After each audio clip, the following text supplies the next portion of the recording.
ওকে,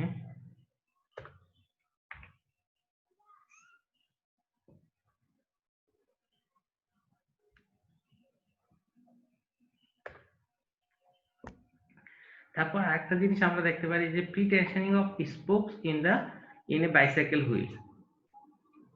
আমাদের সাইকেল গুলাতে দেখো, সাইকেল গুলাতে আমাদের যে স্পোক গুলো অর্থাৎ ওই যে লম্বা লম্বা স্টিল গুলো থাকে চারিপাশে ছড়ানো, এই স্পোক গুলা হচ্ছে তোমার খুব চিকন না? হ্যালো, স্পোক গুলো খুব চিকন, কিন্তু এই স্পোক গুলো কিভাবে লোড নেয়? জি এই স্যার। এই স্পোক গুলো লোড নেওয়া হচ্ছে প্রি স্টিকিংসের জন্য, কারণ স্পোক গুলো সবগুলো যখন সাইকেলে এটা ভাঁজে সবগুলো কি টান টান অবস্থায় রাখা হয়। যারা সাইকেল চালায় তারা দেখবে যে স্পোক গুলা কি সবসময় টান টান অবস্থায় থাকে। তো একটা জিনিসকে গতকাল যেটা বলতেছিলাম, একটা একটা মনে করো একটা যে কোনো একটা মেটালকে একটা মনে করো একটা ইয়েকে একটা রাবারকে মনে করো যদি তুমি টান টান অবস্থায় রাখো, মনে করো একটা রাবার 10 ইঞ্চি আছে, এটাকে টান টান দিয়ে 12 ইঞ্চিতে নিয়ে রাখছো, ঠিক আছে? যখন 12 ইঞ্চিতে নিয়ে রাখছো তারপরে যদি তুমি এটাকে 11 ইঞ্চিতে আসো, তাহলে কি এটা কম্প্রেস হবে? আবার একটু খেয়াল করো, একটা রাবার যেটা ইনিশিয়াল দৈর্ঘ্য হচ্ছে 10 ইঞ্চি, স্যার চলে গেছে। ফিরে খাইতেছে। স্যার আসছে, স্যার আসছে। জানাচ্ছে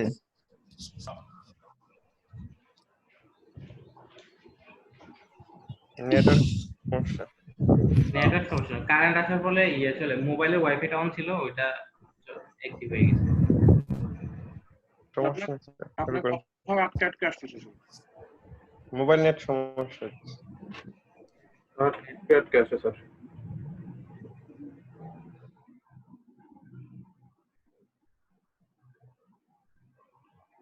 এখন ওয়াইফাই কানেক্টেড হয়েছে, এখন শোনা যাচ্ছে?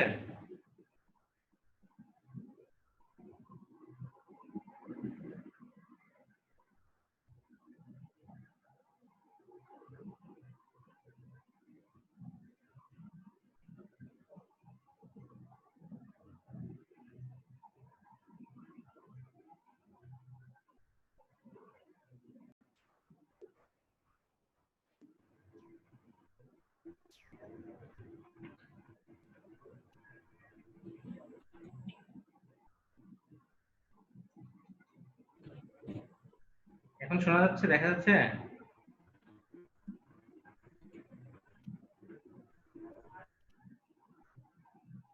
কথা আটকে আসতেছে স্যার।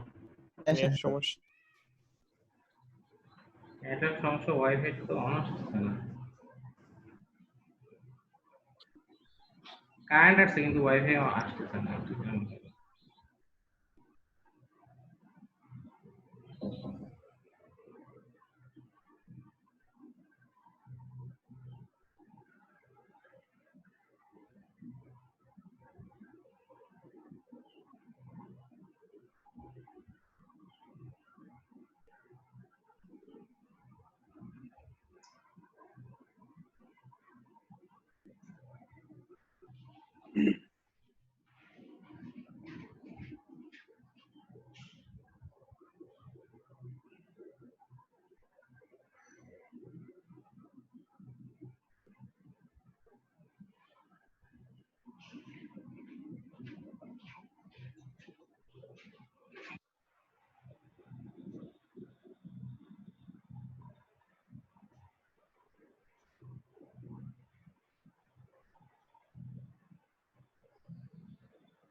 এখন শোনা যাচ্ছে?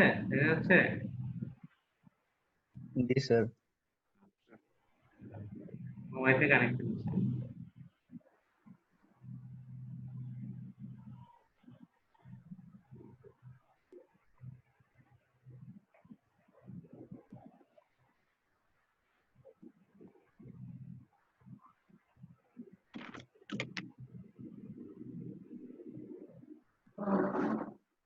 স্ক্রিন দেখা যাচ্ছে? জি স্যার, দেখা যাচ্ছে স্যার। Okay. তো যেটা বলতেছিলাম, আমাদের সাইকেল গুলাতে যেটা হয়, যে কোনো একটা যেটা বলতেছিলাম রাবারের ব্যাপারটা, একটা রাবারকে যদি আমরা বা যে কোনো একটা ম্যাটেরিয়ালস সবগুলো যদি ম্যাটেরিয়ালস ইলাস্টিক লিমিটের ভিতরে যে কোনো একটা ম্যাটেরিয়ালস মনে করো একটা 10 ইঞ্চি ম্যাটেরিয়ালস, এটাকে টেনে আমরা 12 ইঞ্চি করলাম। মানে 12 ইঞ্চি যখন 10 ইঞ্চি ম্যাটেরিয়ালসকে টেনশন দিয়ে 12 ইঞ্চি করা হবে, তখন এটার মধ্যে কি থাকবে? টেনশন থাকবে। জি তারপর স্যার। 12 ইঞ্চি ম্যাটেরিয়ালসকে যদি আমরা চাপ দিয়ে 11 ইঞ্চি নিয়ে আসি, তাহলে কি আর এটাতে টেনশন কম্প্রেশন তৈরি হবে? জি স্যার টেনশনই থাকবে। হ্যাঁ, কারণ 10 ইঞ্চি ম্যাটেরিয়ালসকে যখন 12 ইঞ্চি করছি তখন টেনশন। তারপর যদি এটা কমায় 11 ইঞ্চিতে আনে তাহলেও কি এটাতে টেনশন। টেনশন আছে। এই কাজটাই করা হচ্ছে, অর্থাৎ এই কাজটাই করা হচ্ছে বাইসাইকেলের যে স্পোক গুলো, এগুলো হচ্ছে টান টান অবস্থায় থাকে। টান টান অবস্থায় থাকলে এবং যখন একটা মানুষ এই বাইসাইকেলের উপর বসে তখন লোডটা আসবে কোথায়?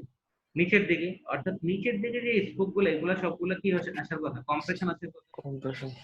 তাহলে এই নিচের দিকে এই 5-10টা স্পোক কি একটা মানুষের ওজন নেওয়ার কথা? না।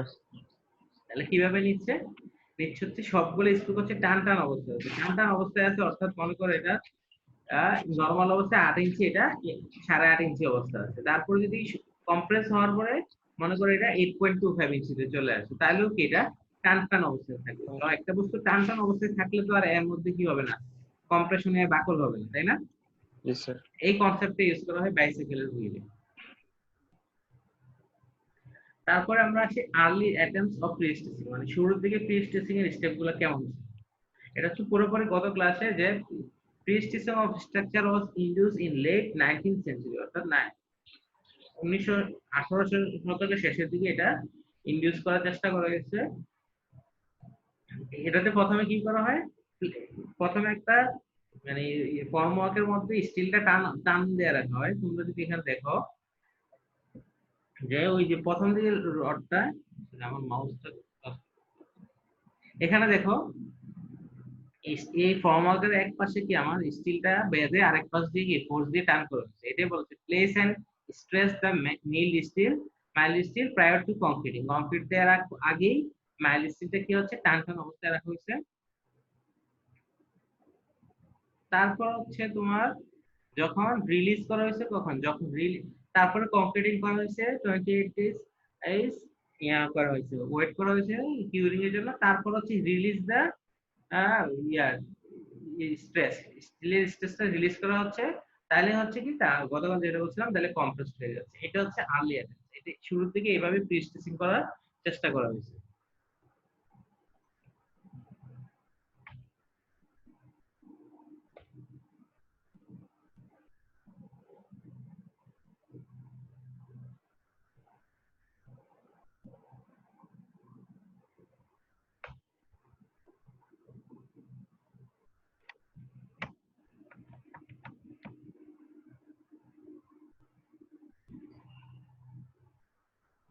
পেজ চেঞ্জ হচ্ছে না।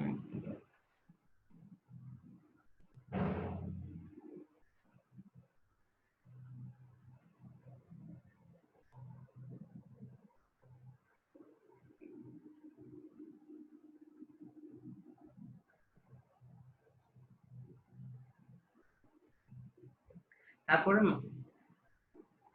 যখন কংক্রিটটা রিলিজ করা হলো, তারপর যখন আমরা ওই দুই পাশ থেকে ফোর্স গুলো সরাই ফেললাম, অর্থাৎ এই পাশ থেকে কংক্রিটের স্ট্রেসটা, স্টিলটা টান টান অবস্থায় সরাই ফেললাম, দেন কি হবে?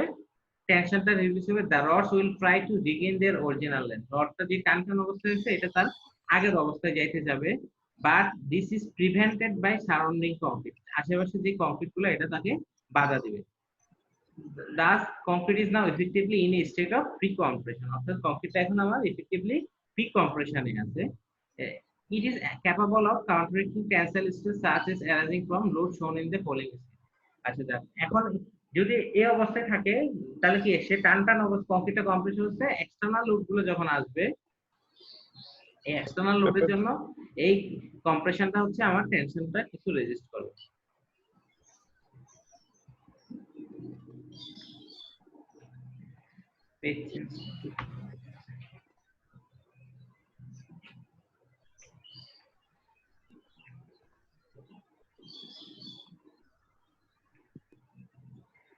তারপরে এই যে আর্লি অ্যাটেম্প গুলো, এটা হচ্ছে 18 শতকের শেষের দিকে বা 18 শতকের শেষের দিকে যে আর্লি অ্যাটেম্প গুলা, এগুলো complete were not completely successful, এগুলো সাকসেসফুল ছিল না। কারণ হচ্ছে আমরা গত ক্লাসে যেটা দেখছি এটা হচ্ছে মিল্ড স্টিল ইউজ করলে এটা সাকসেসফুল ছিল না। It observe that effect of free stress reduce with time, সময়ের সাথে সাথে ফ্রি স্ট্রেসের যে ইফেক্ট, অর্থাৎ রডটাকে যে আমরা টান টান অবস্থায় আছি, সময় রডটা যদি রডের ভিতর যদি টানটা শেষ হয়ে যায় তাহলে কি আর ফ্রি স্ট্রেসটা থাকবে না, তাই না? যদি ফ্রি স্ট্রেস থাকতে চাই রডের ভিতর যে আমরা স্ট্রেসটা দিব টান দিব, এটা হচ্ছে স্ট্রাকচার যতদিন থাকবে ততদিন থাকতে হবে, যেটা হচ্ছে তখন থাকতো না। এটাই বলা হচ্ছে it was observe that the effect of free stress reduce with time, সময়ের সাথে সাথে এই টানটা কমে যেত। The load resisting capacity of the members were limited. So যদি আমার ফ্রি স্ট্রেসিংটা শেষ হয়ে যায়, অর্থাৎ রড যেটা টান টান অবস্থায় ছিলাম টানটা যদি শেষ হয়ে যায় তাহলে কি তার লোড রেজিস্টিং ক্যাপাসিটিটাও কমে যাবে, এবং একটা পর্যায়ে দেখা গেছে স্ট্রাকচারটা ফেল করতো। Under sustain loads the members were found to fail. This was due to following reason, কারণ হচ্ছে কি আমরা যখন ফ্রি স্ট্রেসটা দিব, ফ্রি স্ট্রেস দিলাম তাহলে আলটিমেটলি যখন ফ্রি স্ট্রেস অ্যাপ্লাই করে ফেললাম তখন হচ্ছে আমরা কংক্রিটের উপর চলে আসলো। তারপরে যদি এখন কংক্রিটটা যদি ছোট হয়ে যায় তাহলে রডটাও ছোট হয়ে যাবে না? স্টিলের চারপাশে যে কংক্রিটটা আছে এই কংক্রিটটা ছোট হয়ে গেলে আমাদের রডটাও কি ছোট হয়ে যাবে, তাহলে রড ছোট হয়ে গেলে কি আর ফ্রি স্ট্রেস থাকবে? রড ছোট হয়ে গেলে আর ফ্রি স্ট্রেসিংটা থাকবে না।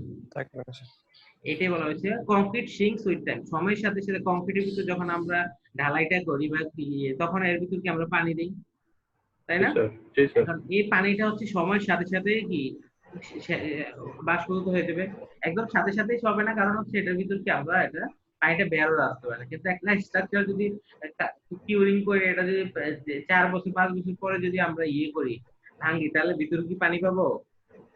নরমালি পানি পাবো না। হ্যাঁ, যে পানিটা দিচ্ছি সবগুলো কিছু অংশ বিক্রিয়া করবে, যেগুলো বিক্রিয়া করবে এগুলা তো বিক্রিয়া করে অন্য ম্যাটেরিয়ালস রূপান্তর হয়ে যাবে, কংক্রিটের সিমেন্টের সাথে, আর কিছু এক্সট্রা পানি থাকবে যেটা হচ্ছে কি সময়ের সাথে সাথে হাইড্রেশন হয়ে যাবে, তাহলে কি এটা সিঙ্ক করা যায়, ভলিউম কমে যাবে। তাহলে ভলিউম কমে গেলে কংক্রিটের ভলিউম কমে গেলে হচ্ছে কি আমার স্টিলেরও কি লেন্থ কমে যাবে, স্টিলের লেন্থ কমে গেলে কি ফ্রি স্ট্রেস কমে যাবে। আরেকটা আছে ক্রিপ স্ট্রেন। ক্রিপ স্ট্রেন হচ্ছে একটা লোড যদি অনেকদিন একই জায়গায় থাকে তাহলেও কি ডিফরমেশনটা বেশি হয়।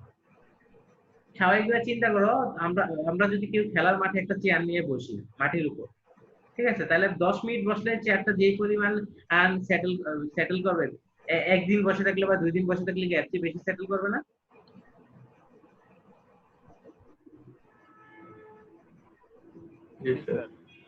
স্বাভাবিক একটা লোড যখন অনেক সময় ধরে থাকে তাহলে স্যাটেলটা বেশি হয়। এটা লং টাইম ইফেক্টের যে লোডের স্যাটেলটা সেটা হচ্ছে ক্রিপ স্ট্রেন। সো কংক্রিটের অবস্থা যে আমার কংক্রিটে যে স্টিলটা যে কংক্রিটের মধ্যে লোডটা দিয়ে রাখলো, কম্প্রেশন দিয়ে রাখলো, এটা অনেক সময় ধরে দেওয়া থাকবে না, কারণ পুরো স্ট্রাকচারের লাইফ টাইম ধরে কি আমার এই কম্প্রেশনটা এফেক্টিভ থাকবে। সো লং টাইমের ইফেক্টের কারণে কি লং টাইম যেহেতু কষ্ট থাকবে তাহলে কি এটা আরো রিডিউস হবে। সো এই রিডিউসটা বলা হয় ক্রিপ স্ট্রেন। সো দেখা যাচ্ছে যে মিল্ড স্টিলটা আমরা যতটুকু ইলংগেট করতে পারি, মনে করো মিল্ড স্টিলরে আমরা 0.008% ইলংগেট করতে পারতেছি, ওকে, তার ইনিশিয়াল লেন্থ যা মানে স্টিলটা যা তার 0.008% ইলংগেট করতে পারতেছি। এখন স্টিলের লেন্থ যা কংক্রিটের লেন্থও তাই হবে। এখন কংক্রিটে যদি 0.00 দেখা যায় 5-10 বছর পরে 0.008% সে আরো সিঙ্ক করে ফেললো বা ক্রিপ স্ট্রেনের কারণে ছোট হয়ে গেল, তাহলে কি আর স্টিলে কোনো স্ট্রেস থাকবে? আচ্ছা, এটাই বলা হয়েছে। তাহলে আর্লি স্টেজে যে মিল্ড স্টিল ইউজ করা হয়তো এই জিনিসটা পুরোপুরি ব্যর্থ হয়েছে শুধুমাত্র কি স্টিলের এই স্ট্রেংথের জন্য। এটা বলা হয়েছে যে the residual strain and hence the rational residual pre-stress যে residual pre-stress এটা দেখা যায় নরমাল জায়গায় তো ইনিশিয়ালি 10% থাকে মিল ডিস্টিল ইউজ করলে দেখা যায় ইনিশিয়ালি যে স্ট্রেস থাকে এটা 10% পাওয়া যেত সো আর্লি অ্যাটেম্প গুলো হচ্ছে আমাদের ফেল করছে হচ্ছে এই মিল ডিস্টিলটা পুরোপুরি মানে মিল ডিস্টিল যে পরিমাণ কংক্রিট মিল ডিস্টিল যে পরিমাণ ইলংগেট করা যাবে একটা স্টিলের ক্যাপাসিটি অনুসারে ইলংগেট করা যাবে তাই না একটা স্টিল যে পরিমাণ টেনশন নিতে পারে ওই অনুসারে তাকে ইলংগেট করে দেবো দেখা যাচ্ছে মিল স্টিল যে পরিমাণ টেনশন নিতে পারে ওই পরিমাণ টেনশন আর নিতে পারলে যতটুকু লম্বা হয় ওই কংক্রিট যতটুকু ছোট হয় মিল স্টিলও তাহলে স্ট্রেনটা চলে জিরো হয়ে যায় স্ট্রেন জিরো হয়ে যায় অর্থাৎ কি মিল স্টিল যতটুকু ইলংগেট করছি এটা যদি আগের অবস্থায় চলে আসে তাহলে কংক্রিটের প্রি স্ট্রেসটা শেষ হয়ে যায় এখন আমরা দেখব একটু brief history of development of pre stress concrete এটা পরীক্ষা আসতে পারে যে প্রি স্ট্রেস কংক্রিটের একটা ব্রিফ হিস্টোরি দেওয়া এখানে প্রি স্ট্রেস কংক্রিটের ব্রিফ হিস্টোরি আগে আমরা একটু যদি আরসিসি ব্রিফ হিস্টোরি দেখি আরসিসি শুরু হয়েছে 1824 সালে 1824 সালে সিমেন্ট আবিষ্কার হয়েছে এর আগে হচ্ছে যাই হচ্ছে সবগুলো ছিল কি চুনের তৈরি বিল্ডিং ঠিক আছে 1824 সালে ইংল্যান্ডে এসএফডিন প্রথম কি obtain A patent for manufacture of Portland cement যে মনিয়ার ফ্রান্সের 1857 সালে মানে সিমেন্ট তৈরি হওয়ার 33 বছর পরে উনি যে মনিয়ার ফ্রান্সের যে বিজ্ঞানী introduce steel wires in concrete to make flower pots 1857 সালে প্রথমে কংক্রিটের সাথে স্টিলের ব্যবহার শুরু হয়েছে এটা হচ্ছে আরসিসির ইতিহাস তাই না 1824 সালে আমাদের সিমেন্ট তৈরি হলো এবং 1857 সালে আমাদের প্রথমে কংক্রিটের সাথে স্টিলের ব্যবহার করা হলো এবং উনি কি করলো যে মনিয়ার হচ্ছে স্টিলের ওয়্যার গুলা in concrete to make flower pot pipe arches and slab তৈরি করলেন তারপরে আসি আমরা যদি প্রি স্ট্রেস কংক্রিটের ডেভেলপমেন্টে আসি 1886 সালে পিএইচ জ্যাকসন এটাই প্রথম একটা বড় কনসেপ্ট যে পিএইচ জ্যাকসন কি করছেন অনেকগুলা স্টোনকে মানে স্টোন বা কংক্রিট ব্লকের পাশাপাশি রেখে কম্প্রেস করছে এটা আর্চের ক্ষেত্রে করছে introduce a concept of tightening steel tie rods in artificial stone or arches আর্চের মধ্যে উনি যখন এই কম্প্রেশনটা টাইট করলেন মানে ওরা তো আর কম্প্রেশন করে না ওরা বলছে স্টিলটা যখন টাইট করা হলো দেখা যাচ্ছে তার ক্যাপাসিটি বেড়ে গেছে এটা স্বাভাবিক অনেকগুলা ইট যদি পাশাপাশি রেখে এটাতে কম্প্রেস করি তাহলে এটা কি বেন্ডিং ক্যাপাসিটি পারবে না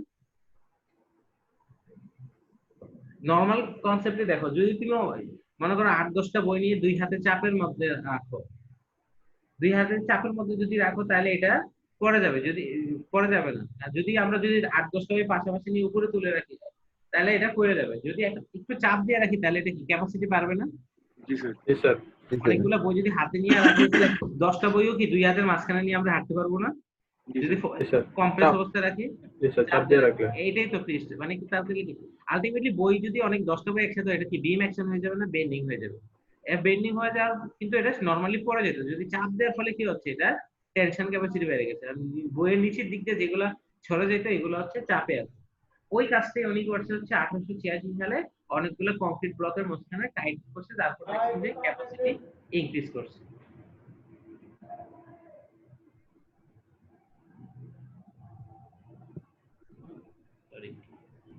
তারপর 1888 সালে প্রথম হচ্ছে আমাদের manufacture concrete slabs and small beams Doehring কি করছে জার্মানি যে ডোয়ারিং উনি manufacture concrete slabs with concrete slab তৈরি করছে small beams with embedded tension স্ল্যাবের ভিতরে এবং স্ল্যাব এবং বিমের মধ্যে কিছু টেনশন স্টিল দেওয়া হয়েছে কিন্তু তখনও কি হচ্ছে আমাদের এটা হচ্ছে মেইল স্টিল ইউজ করা হয়েছে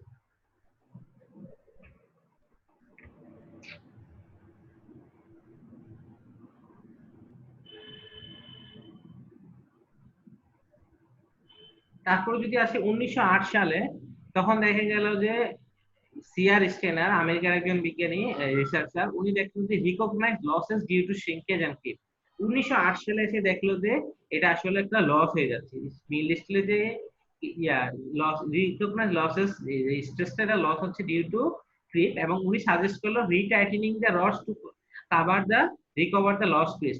এখন চলে আসলো, সে বললো যে তাহলে আমাদের সময় একটা স্ট্রাকচার তৈরি করার অনেক বছর পরে আবার কি স্টিলটাকে টাইট করতে হবে, আবার টান দিতে হবে। কিন্তু উনি টান দেওয়ার কোনো উপায় বললেন না, যে স্টিলটা এখন কিসের ভিতরে আছে, কংক্রিটের ভিতরে আছে। মনে করো 5 বছর পরে তার স্টিলের টান চলে গেছে সিঙ্কেজের পরে, তারপরে যদি আবার টান দেওয়া যেত স্টিলটাকে, তাহলে হচ্ছে কি তা আমার এই লসটা রিকভার করা যায়। কিন্তু উনি তখন পর্যন্ত এটার একটা ওয়ে বলতে পারেন। তারপর 1923 ও 1924 সালে অস্ট্রেলিয়া এবং আমেরিকা দুজন বিজ্ঞানী আর রিসার্চার হচ্ছে ওই স্টিলকে বিভিন্ন স্ট্রাকচারে ইউজ করছে, যেমন winding a prestressing high tensile steel. ওনা 1923 সালে হচ্ছে হাই টেন্সাইল স্টিল তৈরি করছে।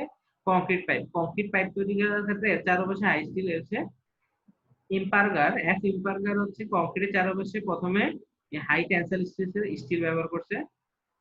তারপরে ডব্লিউএইচ হেওয়েট ওয়াটার ট্যাঙ্কের চারপাশে হচ্ছে টার্ন বাকস হচ্ছে ওই স্টিলের ওয়্যার গুলাকে টান দেয়। উনি এটা নাম বলতেছে টার্ন বাকস, এবং অনেকগুলা তখন থেকে একটা, যখন নর্মালি দেখা যাচ্ছে যে আমাদের বাসা বাড়ির যে এই ট্যাঙ্কিগুলা নর্মালি ফেটে যায়, এই ফেটে যাওয়া রিকভার করার জন্য হচ্ছে ডব্লিউএস টার্নবার্গ প্রথম এগুলোকে টাইটেনিং করা শুরু করছেন। এটা হচ্ছে 1924 সালে। তারপর 1925 সালে প্রথম শুরু হয়েছে একদম হাই স্ট্রেংথ, একদম 1925 সালে RS Dill use high strength unbonded steel rods. এখন দেখেন নতুন শব্দ হচ্ছে unbonded steel rods. The rods were tension and anchor after hardening of the concrete. 1925 সালে দেখো এখন আছে বলছে আফটার হার্ডেনিং অফ কংক্রিট। সব আগে কি ছিল, আগে আমাদের এতক্ষণ পর্যন্ত আমরা যে কনসেপ্ট গুলো দেখছি সবগুলাতে হচ্ছে আমাদের আগে কি করা হচ্ছে, কংক্রিট শক্ত ঢালাই করার আগে রডগুলো টানটান অবস্থায় ছিল না। জি স্যার। এখন আরএস ডিল 1925 সালে এসে আফটার হার্ডেনিং অফ, অর্থাৎ কংক্রিট শক্ত হওয়ার পরে টান দিচ্ছে। এটা কিভাবে করছে, এটা হচ্ছে এখন আমরা অনেক দেখি, তো পিছনে চলে যাই।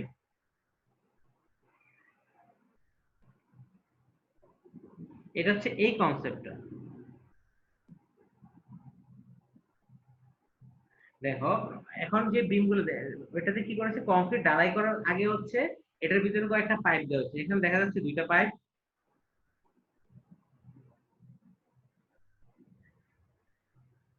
পাইপগুলো দেখা যাচ্ছে। সাইজ ছবি এখন আসে না পুরো। কালার সবুজ কালার একটার জন্য দেখা যাচ্ছে। জি স্যার, উপরে সবুজ কালার একটা কি জানি একটা সবুজ কালার, এটা তো একদম উপরে। স্যার ওই স্ক্রিন শেয়ারিং এর কারণে হইছে, ওটার নেটওয়ার্ক অনেক স্লো আছে, যে কারণে লোড দিতে পারে না। আসছে স্যার, স্যার লোড হচ্ছে মনে হয়। জি স্যার আসছে। এখন আসছে। এই যে এটা হচ্ছে যে একটা প্রি-স্ট্রেস কংক্রিট ঢালাই, প্রি-স্ট্রেস কংক্রিট বিম বা গার্ডার, ওই যেগুলো হাই তোমরা যেগুলো ফ্লাইওভারে দেখো, এগুলোতে দেখা 1925 সালে যেটা করা হয়েছে, প্রথমে হচ্ছে কংক্রিটটা ঢালাই করা হয়েছে এবং মাঝখানে দেখো ওই পাইপ রাখা হয়েছে, প্লাস্টিকের পাইপ রেখে তারপরে ঢালাই করা হয়েছে। ঢালাই করার পরে কংক্রিটটা শক্ত হয়েছে, তারপরে এটা কি নরমাল এখনো প্রি-স্ট্রেসিং প্রয়োগ করা হয়। তারপর এই পাইপের ভিতর হচ্ছে রড দিয়ে রডটাকে দুই পাশে অ্যাঙ্করিং করে হচ্ছে দুইটা মাথা স্টিলের মাথা দিয়ে আটকে দিয়ে রডটা টান অবস্থায় এই পাইপের ভিতর দিয়ে তারপর টান দেওয়া হয়েছে। বুঝাইতে পারে, মানে প্রথমে হচ্ছে কংক্রিট ঢালাই করা হবে, কিন্তু কংক্রিট ঢালাই করার পরে রড দেওয়ার জন্য বা ট্যান্ডন দেওয়ার জন্য হচ্ছে এটার মধ্যে দুইটা গ্যাপ রাখা হবে। এই গ্যাপগুলোতে পরবর্তীতে রড দিয়ে তারপর এটা টান দিয়ে দুই পাশে বেঁধে দেওয়া হবে। তাহলে কি হলো, পরবর্তীতে কম্প্রেস হয়ে গেল না? জি স্যার। এটাকে বলে পুশ টেনশন। এই জিনিসটা আসছে 1925 সালে। এটাকে কখন আসছে? 1925। না, এটা যখন দেখলো যে আমাকে রিটাইটেনিং করতে হচ্ছে, অর্থাৎ আমার যে স্ট্রেসটা লস হচ্ছে এটাকে আবার 5 বছর পরে আবার টান দেওয়া হচ্ছে। ডিল আরএস যেটা বলছে এখন যেহেতু আমরা রিটাইটেনিং করতে আনবন্ডেড, তাহলে কি হচ্ছে 5 বছর পর আবার কি টান দিতে পারতেছি, বা যদি স্ট্রেসটা লস হয় আবার রডটা টান দেবো, যেহেতু রডটা আমি কি পরে দিচ্ছি এবং রডটা কংক্রিটের সাথে কি অ্যাটাচ না। কিন্তু এটা দেখা গেল যে আসলে কংক্রিট যখন আমাদের টান দেওয়া হয় বা টেনশন দেওয়া হয় তখন একটা হিউজ ওয়ার্কলোড চলে আসে, যে আমার আবার এটাকে ডিম হলে এটাকে আবার নিচে নামাতে হবে, আবার বা বা উপরে যে আবার মেশিন আনতে হবে, অনেক মেশিনারি কাজ জেগিং, মানে রড টান দেওয়া তো আর সহজ জিনিস না। তোমরা ইউটিএম দেখছো না, একটা বড় মেশিন। জি তো স্যার। রড টান দেওয়ার জন্য হচ্ছে জি স্যার। ওই মেকানিক্যাল ডিভাইস বা হাইড্রোলিক ডিভাইস নিয়ে আসতে হয়, যেটা হচ্ছে অনেক ঝামেলা। আবার কেক একটা স্ট্রাকচার তৈরি করার পরে যদি প্রতি 5 বছর পর পর 2-4 বছর পর পর যদি আবার এটা মনিটর রাখতে হয় যে আবার টান দিতে হবে কখন, তাহলে তো একটা মানুষই তো ভয় পাবে, তাই না? জি স্যার। এই কনসেপ্ট থেকে এই জন্য ওনা এই কাজটা, মানে এই ফিস টেস্টিংটা বেশি ইফেক্টিভ হয় নাই। তারপরে 1926 সালে ইউজেন ফ্রেসিনেট হচ্ছে ফার্স্ট, উনি যেই কাজটা করলো, high tensile steels wire use করছে। High tensile steels wire use করা হলো ফার্স্ট ওনার ইউজেন ফ্রেসিনেট, ফ্রান্সিস বিজ্ঞানী। উনি যে স্টিলটা ইউজ করছে আলটিমেট স্টিল ছিল 1725 মেগাপাস্কেল এন্ড ইল্ড স্টিল ছিল 1240 মেগাপাস্কেল। আলটিমেট স্ট্রেন্থ যেটা হোক, আমাদের তো নরমালি আমরা একটা কংক্রিটকে স্টিলকে টান দিয়ে হচ্ছে ইল্ড স্ট্রেসের উপর ব্যবহার করে। আমরা নরমালি কি আরসিসি তে কি করছি, একটা এফওয়াই ইল্ড স্ট্রেস হচ্ছে কি এফওয়াই, যা এফওয়াই হবে তার 40% বা 60% 70 এই হারে টান দিই না, ওইটাই রাখি। তো 1240 মেগাপাস্কেল মোটামুটি ইল্ড স্ট্রেস আছে। এই অনুসারে 1240 কত কত পিএসআই, 1240 হচ্ছে 1,80,000 পিএসআই। মানে এটার এফওয়াই হচ্ছে ইউজার ফ্রান্সিস যেটা ইউজ করছেন সেটার এফওয়াই হচ্ছে 1,80,000 PSI. He developed a conical wedges for in anchorage, এবং উনি শুরু করলো কি, ওই যে এখন আছে কি আমরা যখন পুশ দুই পাশে হচ্ছে কি আমরা টান দেওয়ার জন্য যে রডটা টান দেওয়ার পর দুই পাশে বাঁধতে হবে, এই বাঁধার জন্য যে একটা ইন অ্যাঙ্করেজ, মানে একটা কনিক্যাল সাইজের ইন অ্যাঙ্করেজ করছে। এটা অনেকে হচ্ছে এখন কনিক্যাল সাইজের ইন অ্যাঙ্করেজ ইউজ করা হয়েছে, এটা বুঝতে পারো কনিক্যাল সাইজ তো বুঝো না, বা অনেকটা মতো তোমাদের হোমিওপ্যাথিক ডিবের হোমিওপ্যাথিকের যে কাঁচের বোতলগুলোতে এগুলোর মুখ দেখছো, জি স্যার। আবার যে ওইগুলোর মতো ওই কনিক্যাল ওয়েজ ইউজ করছে, এবং ওই কনিক্যাল ওয়েজটা হচ্ছে কি স্টিলের দুই মাথায় বেঁধে দিছে, তাহলে কি হচ্ছে কম্প্রেশনটা রাখে।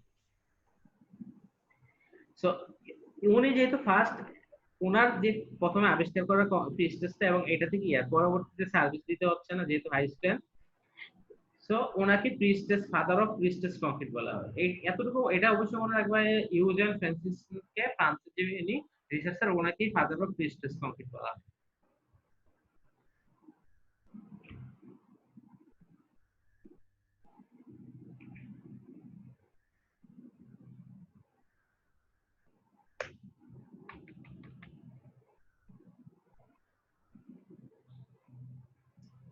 নেক্সট স্লাইডে যেতে যাবো।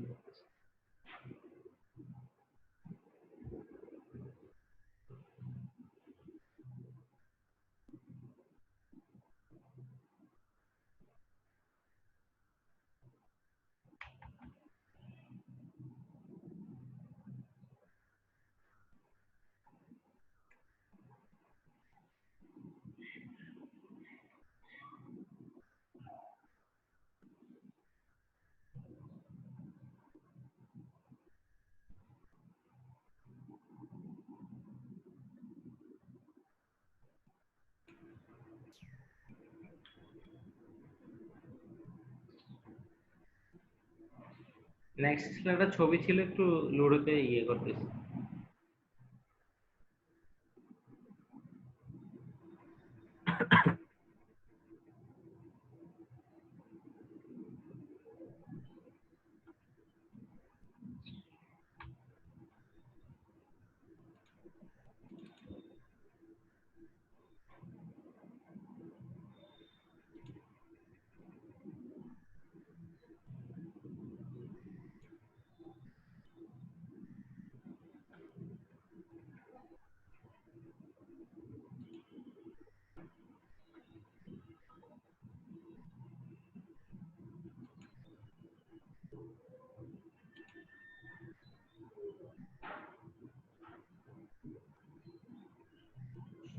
এখন দেখা যাচ্ছে?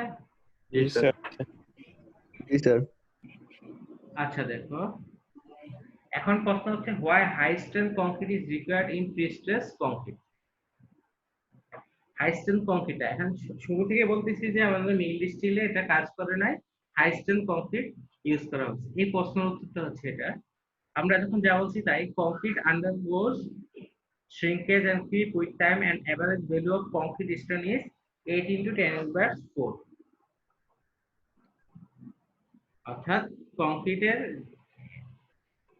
0.08%, 8 into 10^4 হচ্ছে 0.08%, এটা শ্রিঙ্কেজ অর্থাৎ পানি যাওয়ার জন্য এবং একটা লোড অনেকদিন ধরে থাকার জন্য, শ্রিঙ্কেজ আর ক্রিপের জন্য 8 into 10^4 ওর হচ্ছে এটা স্ট্রেন, অর্থাৎ 1 ফুটের একটা কংক্রিট, কংক্রিটটা যদি আমরা 1 ফুটের একটা কংক্রিট সময়ের সাথে সাথে কি 0.08 ফিট হচ্ছে এটা ছোট হয়ে যাবে কি শ্রিঙ্কেজ এবং ক্রিপের জন্য। এটা হচ্ছে আমাদের মুখস্থ ভ্যালু, যে আমাদের নরমাল যে average value of concrete strain হচ্ছে 8 into 10^4। এখন দেখো আমরা যদি নরমাল স্টিল ব্যবহার করি, নরমাল স্টিলের নরমালি এফআই কত 60 কেএসআই, মিল্ড স্টিল যেগুলো আমরা আরসিসিতে ব্যবহার করি, এই 60 কেএসআই এবং স্টিলের মডুলাস অফ ইলাস্টিসিটি, এটা সব স্টিলের জন্য ফিক্স। এর মান হচ্ছে কি 29 into 10^6 পিএসআই। এটা আমাদের মুখস্থ রাখতে হবে যে স্টিলের মডুলাস অফ ইলাস্টিসিটি ফিক্স, সব স্টিলের জন্য হচ্ছে 29 into 10^6 পিএসআই।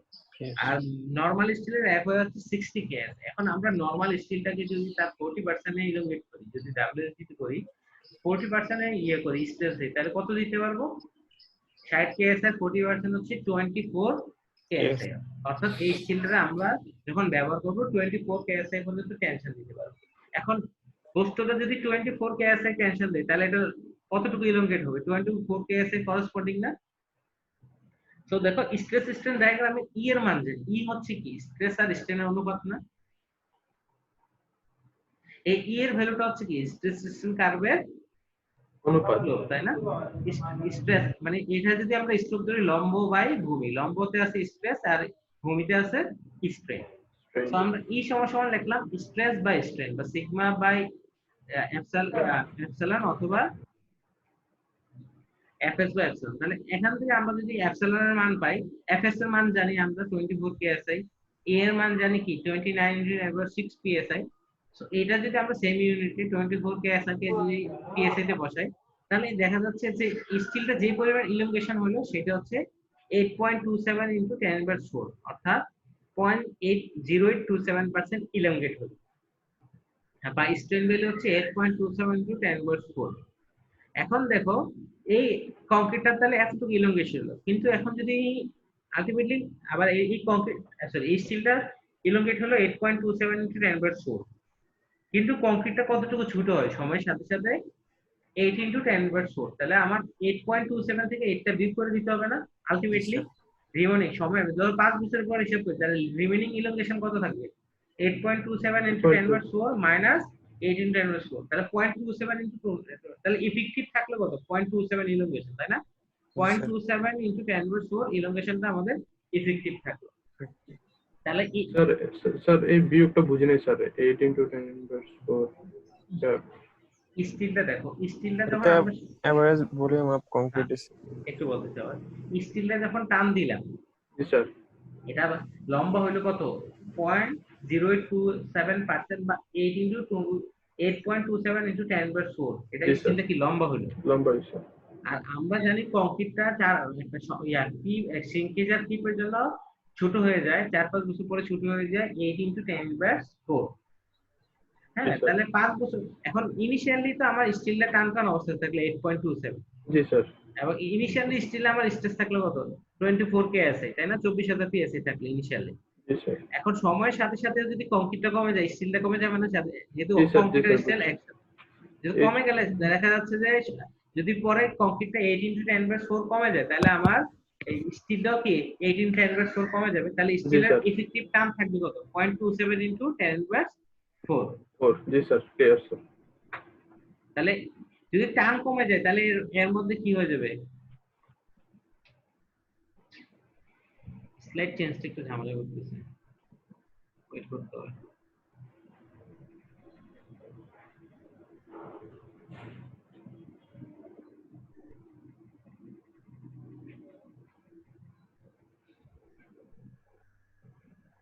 আবার আগেরটা চলে এসেছে।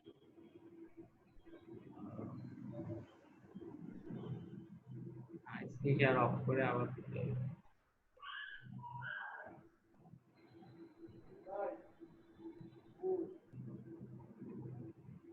এখন আসছে নতুনটা?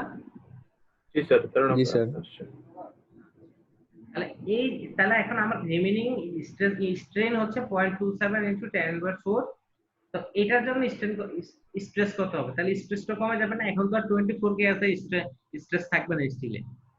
তাহলে ইফেক্টিভ স্ট্রেস আবার যদি আমরা মডুলাস অফ ইলাস্টিক সূত্র বসে, এবার আমাদের জানা কি, এবার আমরা ই এর মান তো সবসময় জানি, ই এর মান জানি, এফ এর মান জানি না, কিন্তু তুই স্ট্রেনের মান জানি, তাই না? স্ট্রেন হচ্ছে 0.27 ইনটু 10^4। সো এখান থেকে যদি এফ সমান কি থাকে, এফ সমান কি থাকে, ই এপসিলন। এই দুইটা ভ্যালু যদি বসে দেখা যাচ্ছে স্টিলে আমার স্ট্রেস হচ্ছে 783 পিএসআই, 783 পিএসআই। অর্থাৎ এই দুইটা গুণ দিলে আসতেছে 783। তাহলে স্টিলের নরমাল এরিয়া ধরি আমরা 1 ইঞ্চি, নাম্বার 9 বার যদি ধরি, এটার এরিয়া কত? 1 ইঞ্চি। তাহলে স্টিলে স্ট্রেস থাকতেছে 1 ইঞ্চিতে 783 পিএসআই, মানে হচ্ছে কি 783 পাউন্ড। তো এই স্টিলটা কি করতে হবে? পুরোটা কংক্রিট সেকশনকে আমার কম্প্রেস করতে হবে না? জি স্যার। একটা কংক্রিট সেকশন যদি আমি 20 ইঞ্চি বাই 10 ইঞ্চি ধরি, ঠিক আছে, তাহলে তো এরিয়া কত? 200 ইঞ্চি স্কয়ার। 200 ইঞ্চি স্কয়ারে যদি 800 পাউন্ড, 783 বা 800 পাউন্ড থাকে, তাহলে কম্প্রেসিভ স্ট্রেস থাকে কত? 2 পিএসআই, তাই না? সো এটা খুবই কম। সো এই কাজ যেহেতু আলটিমেটলি খুবই কম স্ট্রেস ইফেক্টিভ আছে 5 বছর পরে, তাহলে এটা ইফেক্টিভ না। এখন আসি আমরা হাই স্ট্রেংথ স্টিল। যদি আমরা হাই স্ট্রেংথ স্টিল ব্যবহার করি, তাহলে হাই স্ট্রেংথ স্টিলের এফওয়াই হচ্ছে ইল্ড স্ট্রেস হচ্ছে 3,75,000 পিএসআই। এটা যদি আমরা 40% ইউজ করি, তাও আর থাকবে কি, এফএস থাকবে 1,50,000 পিএসআই। ওকে, তাহলে এটাকে হাই স্ট্রেংথের সুবিধাটা কি হচ্ছে, আমি এটাকে অনেক শুরুতেই কি অনেক স্ট্রেস দিতে পারবো, তাই না? অনেক স্ট্রেস দিলে সে কি অনেক স্ট্রেন হবে। তাহলে আমি যদি 1 লক্ষ, আবার একই সূত্র মানে একই কনসেপ্ট, ই সমান এফএস বাই এস। তাহলে এখানে আমরা জানি কি ই এর মান জানি, এফএস জানি, তাহলে ইএস এপসিলন এস এর মান পাবো না। স্টিলের কতটুকু লম্বা হলো এটা দেখলাম আমরা, আগে যেখানে 24,000 ছিল সেখানে এখন কত? 1,50,000। এই কারণে স্টিলের ইলংগেশন পাওয়া যাচ্ছে 5.17 ইনটু 10^3 মিলিমিটার। তাই এটা হচ্ছে আগে ছিল কত? এখানে 8.27 ইনটু 10^4। আগেরটার থেকে এটা অনেক বড়, তাই না? 10^3। এখন দেখা যাচ্ছে ইফেক্টিভ স্ট্রেস, কারণ এখন যদি আমার কংক্রিট আগেরটাই থাকে, তাহলে কি কংক্রিটের স্ট্রেংথ তো আগেরটাই রয়ে গেল 8 ইনটু 10^4। তাহলে আমি স্টিলটা লম্বা হলো 5.17 ইনটু 10^3, আর কংক্রিটটা ছোট হলো 8 ইনটু 10^4। তাহলে একটা থেকে একটা বিয়োগ করলে 5 বছর পরে কতটুকু ইফেক্টিভ স্ট্রেন আছে এটা পাবো। এটা দেখা যাচ্ছে 4.37 ইনটু 10^3। এটা আমার ইফেক্টিভ স্ট্রেন রয়ে যাবে 5 বছর পর লসের পর। তাহলে এই ইফেক্টিভ স্ট্রেস থাকলে ইফেক্টিভ স্ট্রেস আবার আগের মতো এফ সমান ই এপসিলন।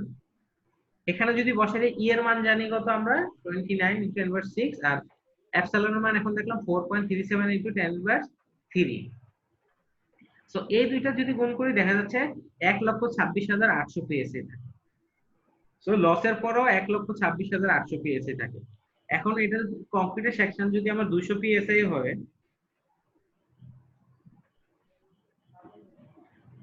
তাও পুরো 200 পিএসআই যদি হয়, তাহলে পুরো কংক্রিট সেকশনে 634 পিএসআই থেকে কম্প্রেশন দিতে পারবে। 10 ইঞ্চি বা 20 ইঞ্চি যদি কংক্রিট সেকশন হয়, তাও সে কি 634 পিএসআই কম্প্রেশন দিতে পারবে, তাই না? 1,26,800 পিএসআই যদি নাম্বার 9 বাড়া হয়, তাহলে কত পাউন্ড? 1,26,800 পাউন্ড। এটা হচ্ছে আমার তাহলে, সো এটা একটা ইফেক্টিভ। এই জন্য কি হাই স্ট্রেংথ কংক্রিট কেন ইউজ করা হয়, স্টিল কেন ইউজ করা হয়, বুঝা গেছে? জি স্যার। হাই স্ট্রেংথ স্টিল কেন ইউজ করা হয় বুঝা গেছে, তাই না? ওকে, জি স্যার। আচ্ছা, হাই স্ট্রেংথ স্টিলের যদি আমরা নরমাল স্টিলে, যেটা আমরা মেইল স্টিল, এটাতে কার্বনের পরিমাণ হচ্ছে 0.05 থেকে 0.25%। কার্বনের হাই স্ট্রেংথ নির্ভর করে নরমালি কার্বনের পরিমাণের উপর। নরমাল কংক্রিটে স্টিলের পরিমাণ হচ্ছে 0.25 থেকে 0.5%, আর হাই স্ট্রেংথ 0.05 থেকে 0.25%। এটা হচ্ছে আমরা যে মেইল স্টিল, আর হাই স্ট্রেংথ হচ্ছে 0.7 থেকে 0.8% কার্বন। ওইখানে যেখানে সর্বোচ্চ হচ্ছে 0.25 আর এখানে মিনিমাম হচ্ছে 0.7, আর ম্যাগনেসিয়াম থেকে 0.6, সিলিকন থেকে 0.1%। তারপর আরেকটা কোশ্চেন হচ্ছে, এটা পরীক্ষায় আসে, development of building materials. Building materials গুলো কিভাবে ডেভেলপ হচ্ছে একটা করে আদিকাল থেকে। একদম শুরুতে ম্যাটেরিয়াল শুরুতে আমরা দেখলাম 1857 সালে প্রথম কি হয়েছে, আমাদের আরসিসি ইউজ করা হয়েছে। সো এর আগে হচ্ছে কি আমাদের আরসিসি ইউজ ছিল না। সো এর আগে কিন্তু আরসিসি ইউজ না থাকলেও আমরা ওই যে চুনা পাথরের বিল্ডিং বা পাথরের এগুলা দেখছি, এগুলাতে ছিল আমাদের এগুলা কম্প্রেশন মেম্বার ছিল। যদি রড না থাকে তাহলে কংক্রিট বা পাথর এগুলো সবগুলো কি কম্প্রেশন মেম্বার না। এটা বলছে the development of pre-stressed concrete can be studied in the perspective of traditional building materials. In the ancient period, আগেকার দিনে stones and bricks were extensively used. These materials are strong in compression. So আগে কম্প্রেশনের জন্য brick আর stone use করা হতো। For tension, bamboo and coir roofs. টেনশনের জন্য bamboo আর choir roofs use করা হতো ব্রিজ গুলাতে। ওই যে সাসপেনশন যে ব্রিজ গুলো, এগুলোতে রশি হিসেবে যেগুলো ব্যবহার হতো বাঁশ। এখন দেখেন আমরা সাসপেনশন ব্রিজ গুলোতে কি ব্যবহার করা হয়, স্টিল ব্যবহার করা হয়, ওয়্যার ব্যবহার করা হয়। আগে ইউজ করা হতো কি ব্যাম্বু অথবা কয়ার রুফস। আর টেনশন কিন্তু পরবর্তীতে এই ব্যাম্বু আর কয়ার রুফসকে রিপ্লেস করতে হচ্ছে subsequently iron and steel bars were used to resist tension. পরবর্তীতে যখন আয়রন বা স্টিল বার চলে আসলো তখন আর ব্যাম্বু ইউজ করা হলো না। তো এই যে টেনশন মেম্বার গুলো আবার সমস্যা কি, রশি বা স্টিল বার এগুলো সমস্যা হচ্ছে কি যদি আয়রন বার আর বা স্টিল এগুলো সমস্যা, দিস মেম্বারস টেন্ড টু বাকল আন্ডার কম্প্রেশন। এগুলো হচ্ছে কম্প্রেশন মেম্বার না। দেখা যাচ্ছে কি ব্রিক এবং স্টোন শুধু টেনশন কম্প্রেশন নিচ্ছে, আবার আয়রন বা স্টিল বার এগুলো শুধু টেনশন নিচ্ছে। সো কোনটাই দুইটা কাজই করতেছে। তারপর চলে আসলো কাঠ, wood and structural steel were effective in both tension compression. যেমন আমরা দেখি না অনেকগুলো ঘরের দরজায় যেমন কাঠ, দরজার উপরে যেমন কাঠ ব্যবহার করে, এখানে দরজার উপর অংশটা কিন্তু অনেকটা বিম অ্যাকশন, বা অনেক জায়গায় কাঠের বিল্ডিং বা আগেকার দিনে গ্রাম দেশে দেখবা বা যেখানে টিনের ঘর আছে ওইখানে দেখবা কাঠ দেওয়া হয়, বিমের জায়গায় কি দেওয়া হয় কাঠের একটা তীর দেওয়া হয়। যারা জানো কাঠের তীর বলা হয়। এই তীর বলা হওয়া মানে কি, এটা হচ্ছে বিম অ্যাকশন করে। বিম অ্যাকশন করতে হলে কি টেনশন কম্প্রেশন দুইটাই নিতে হয়। তো এগুলো হচ্ছিল effective in both tension and compression. তারপর সেম স্টিল, যেমন অনেক যে আই বিম দেওয়া যায় আমাদের ক্লাসরুম গুলোতে, আই বিম এগুলো হচ্ছে কি যেগুলো বিমের জায়গায় দেখা যাচ্ছে কি আই বিম স্টিলের। সো এখানে যেহেতু বিম আর টেনশন কম্প্রেশন হয়, এই আই বিম গুলো কি বুথ টেনশন এন্ড কম্প্রেশন নিতেছে। তারপর চলে আসলো ডেভেলপমেন্ট হলো যে টেনশন এন্ড কম্প্রেশন মেম্বার গুলোকে একসাথে ইউজ করা। তারপর আসলো আরসিসি, যে in reinforced concrete and steel are combined such that concrete resist compression and steel resist tension. তারপর আরসিসি চলে আসলো, এবং এটাকে বলা হয় প্যাসিভ কম্বিনেশন। কারণ reinforced কংক্রিটে আমি স্টিল এবং কংক্রিট দুইটাই পাশাপাশি রেখে অপেক্ষা করি কখন লোড আসবে, লোড আসার পরে কি সে অ্যাকশন দেবে, তাই না? যদি স্টিল এবং কংক্রিট আর স্টিলের পাশাপাশি রেখে মানে ডালাই করে রেখে দিই তাহলে কি কোনো লোড আসতেছে না। যখন আমি কি করবো এডিশনাল লোড দিব তখন এগুলাতে স্ট্রেস আসবে, মানে এক্সটার্নাল লোড গুলো হচ্ছে এগুলাকে অ্যাক্টিভ করবে না। আদারওয়াইজ কি কংক্রিট এবং স্টিলটা কোনো অ্যাক্টিভ থাকবে না, অর্থাৎ এগুলাতে স্ট্রেস থাকবে না। এই জন্য আমাদের পেসিভ। আর প্রি-স্ট্রেস কংক্রিটে কি করা হচ্ছে, লোড আসার আগেই কি আমি স্ট্রেস দিয়ে দিচ্ছি। সো আগের থেকে কি সে অ্যাক্টিভ, এবং দুইটা সর্বোচ্চ ক্যাপাসিটি ব্যবহার করা হচ্ছে।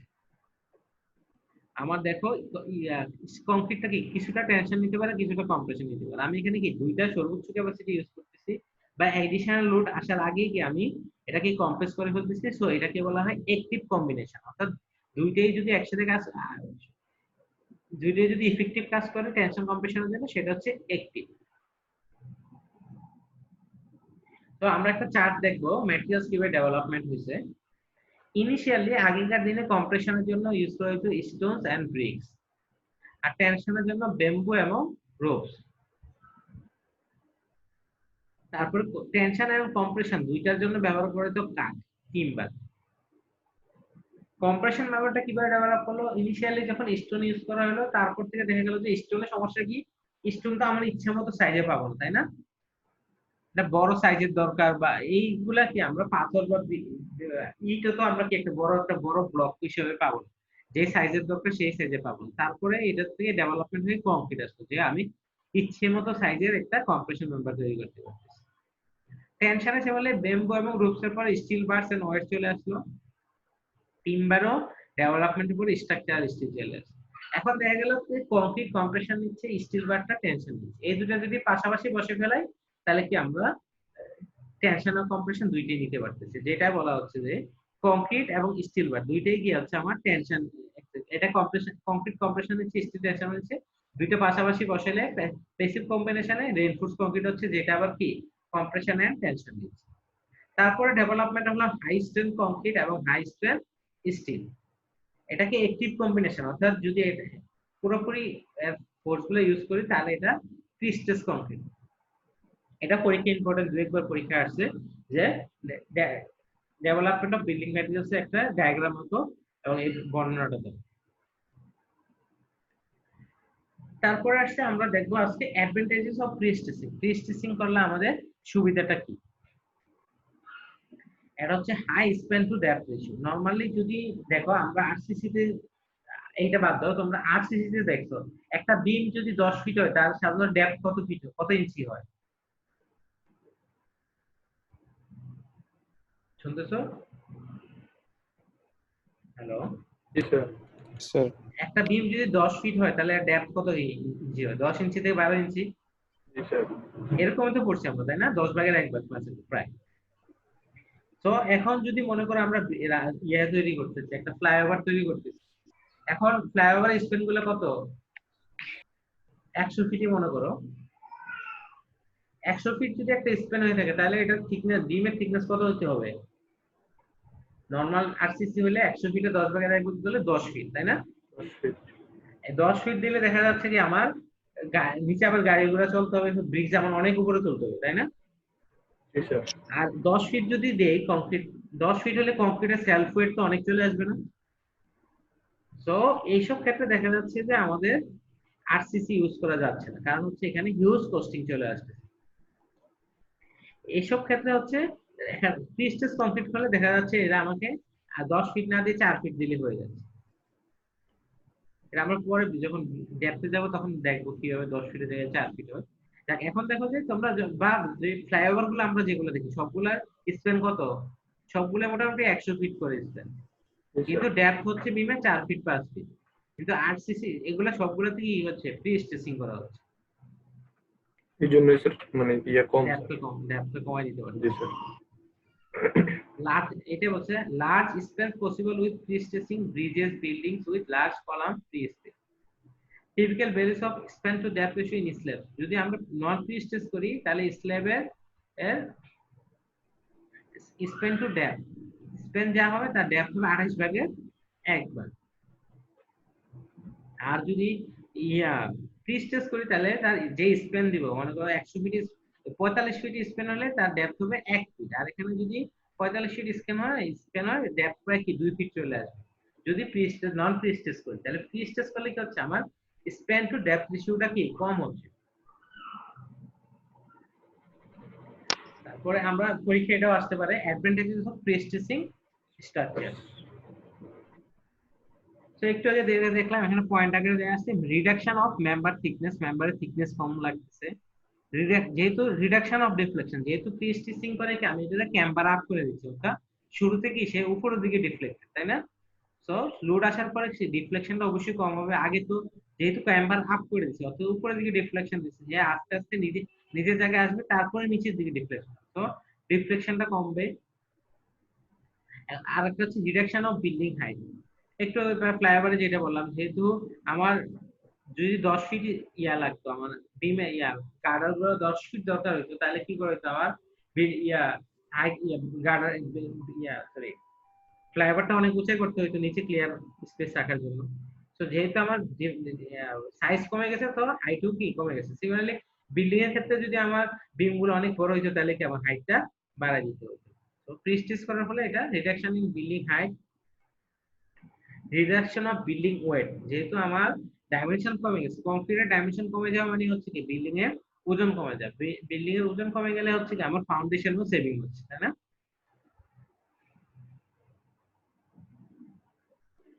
আচ্ছা, একটা হচ্ছে প্রি-স্টিচিং এর যে স্টিলগুলো ইউজ করা হয় সেগুলো হচ্ছে কি হায়ার স্ট্রেংথ। তো হায়ার স্ট্রেংথের ইউজ করলে দেখা যাচ্ছে নরমাল স্টিলে যে পরিমাণ স্টিল দরকার হয় প্রি-স্টিচিং এ তার 60 থেকে 70% কম স্টিল দরকার হয়। আরসিসি তে একটা সেকশনে যে পরিমাণ স্টিল দেয় প্রি-স্টিচিং এ কি তার 60 থেকে 70% কম লাগে।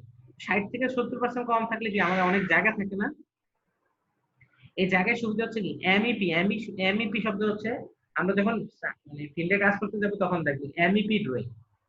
এমইপি ড্রয়িং হচ্ছে mechanical, electrical and plumbing. Mechanical হচ্ছে যে বিল্ডিং এ যে তোমাদের থাকবে, জেনারেটর থাকবে, আইপিএস থাকবে, এই মেশিনগুলা। ইলেকট্রিক্যাল হচ্ছে যে কোথায় fan, light plus switch board এগুলো থাকবে। আর প্লাম্বিং হচ্ছে তো বুঝে পানির লাইন। একটা বিল্ডিং করার সময় এইগুলো থাকে। এইগুলা যদি এখন আমাদের কংক্রিটের ভিতরে স্টিল কম থাকে তাহলে কি স্টিল, কংক্রিটের ভিতরে তো স্টিল কেটে আমরা এই ডিভাইস গুলো দিতে পারবো না, কারেন্টের তার বা পানির লাইন টানতে পারবো। যদি এখন কংক্রিটের ভিতরে স্টিল কম থাকে তাহলে কি আমাদের এই যে ম্যাটেরিয়ালস গুলা মেকানিক্যাল বা ইলেকট্রিক্যাল বা প্লাম্বিং ম্যাটেরিয়ালস গুলা মানে দেয়ার স্পেস পাবে। আরেকটা আছে reduction of cracking due to permanent pre compression. যেহেতু প্রি কম্প্রেশন আছে তাহলে ক্র্যাকিংটা কম হবে, এটা স্বাভাবিক। যেহেতু প্রথম দিকে আমরা ক্র্যাকিং করতেছি কি উপরের সারফেস, পরবর্তীতে যখন লোড আসলো উপরের সারফেসটা কি কম্প্রেস হয়ে গেল, সো ক্র্যাক রিডিউস হয়ে গেল। নিচের সারফেসে প্রথমে কি কম্প্রেস ছিল, আস্তে আস্তে এখানে টেনশন হবে, সো ক্র্যাকটা কম হবে। ক্র্যাকিংটা কম হলে কি হচ্ছে সুবিধা হচ্ছে কোরোশন রেজিস্ট্যান্স। কংক্রিটের ক্র্যাক হলে সবচেয়ে বড় সমস্যা হচ্ছে আমাদের এনভায়রনমেন্ট থেকে অক্সিজেন দিয়ে কি স্টিলের সাথে বিক্রিয়া করে, এটা কি কোরোশন করে। এখন যদি ক্র্যাক কম হয়ে থাকে, গ্যাপ কম হলে অক্সিজেনও কম যেতে পারবে এবং কোরোশনও কম হবে, তো এটা বিল্ডিং এর লাইফ টাইম বাড়ায় দিবে। তারপর স্বাভাবিক কথা, যেহেতু আমরা লার্জার স্কেল ইউজ করতেছি, নরমালি আমরা তাহলে কি নরমালি আরসিবি দিয়ে কখনো 30-40 ফিটের বেশি স্প্যান করা যায় না, কিন্তু আমরা যখন প্রিস্টেস ইউজ করতেছি তখন আমরা 100 ফিটে চলে যেতে পারছি। তাহলে কি আর্কিটেকচারাল ফ্রেম যখন কোনো সুন্দর বিল্ডিং তৈরি করা হচ্ছে যে বিম কলাম কম দেব, সেখানে হচ্ছে architectural freedom of larger spans and irregular slab geometry. তারপরে আরেকটা হচ্ছে রিডাকশন অফ কনস্ট্রাকশন টাইম। যেহেতু আমরা একটা যখন ইয়েগুলো দেখো তোমরা যে ফ্লাইওভার গুলো, এগুলো দেখো না সবগুলা বিম কি আগে আগে কাজ করে নিয়ে আসে না, গার্ডার গুলো নরমালি হচ্ছে জি স্যার। ফ্লাইওভারের নিচে বা অন্য একটা ফার্মে, যেমন ঢাকার ইয়েগুলো মেট্রো রেলগুলো হচ্ছে কি আমাদের একটা জায়গায় কি এগুলো সব করা হচ্ছে, মানে প্রিকাস্ট করা একটা জায়গায় কাস্টিং করে শক্ত করে এক জায়গায় নিয়ে আসা যাচ্ছে। দেখা যাচ্ছে তুমি একটা তোমার একটা ইন্ডাস্ট্রি করে ওখানে সবগুলা মেম্বার করে ইনস্টল করো, তারপর দেখা যাচ্ছে কলাম তোলার পরে তুমি পুরো 5-10 দিনে কি পুরো স্ট্রাকচার দাঁড় করে ফেলতে পারছো। কারণ তুমি প্রিস্টেসের সুবিধা হচ্ছে কি তুমি প্রিকাস্ট এগুলো প্রিস্টেসটা প্রিকাস্ট করে, অর্থাৎ আগে থেকে ইন্ডাস্ট্রিতে কাস্টিং করে তারপর এখানে নিয়ে আসো, তো এখানে কনস্ট্রাকশন টাইমটা বাঁচে। আর যদি তুমি প্রিকাস্ট করো তাহলে কি তোমার সাইডে দেওয়ার কোনো ফর্মওয়ার্ক দরকার হচ্ছে না, এটি হচ্ছে no need of formwork in case of precast. তারপরে আসি ডিসঅ্যাডভান্টেজ অফ প্রিস্টেসিং স্ট্রাকচার। কি সমস্যা? সবচেয়ে বেশি বড় সমস্যা হচ্ছে এটার মেশিন গুলা।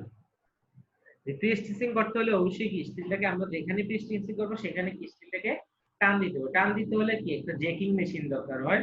এই জ্যাকিং মেশিনটা আনা, জায়গা মতো আনা এবং এগুলা আবার টান দেওয়ার ফলে আবার দুই পাশে কি অ্যাঙ্ক করে বেঁধে দিতে হয়, তাই না?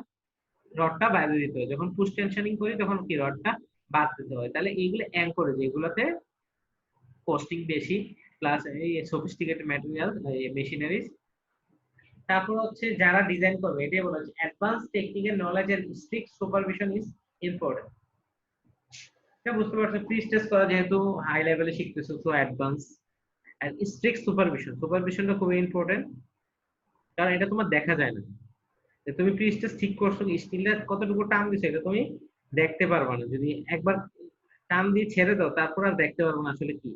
মনে করো তুমি ডিজাইন করছো যে তুমি স্টিলটাকে 100 ফিটের মধ্যে 10 ইঞ্চি টান দিয়ে রাখবা, কারণ সুপার লেবাররা যদি এটা 10 ইঞ্চির জায়গায় তোমার 5 ইঞ্চি টান দিয়ে বেঁধে ফেলে, তাহলে কি তুমি দেখে আর বুঝতে পারবে না।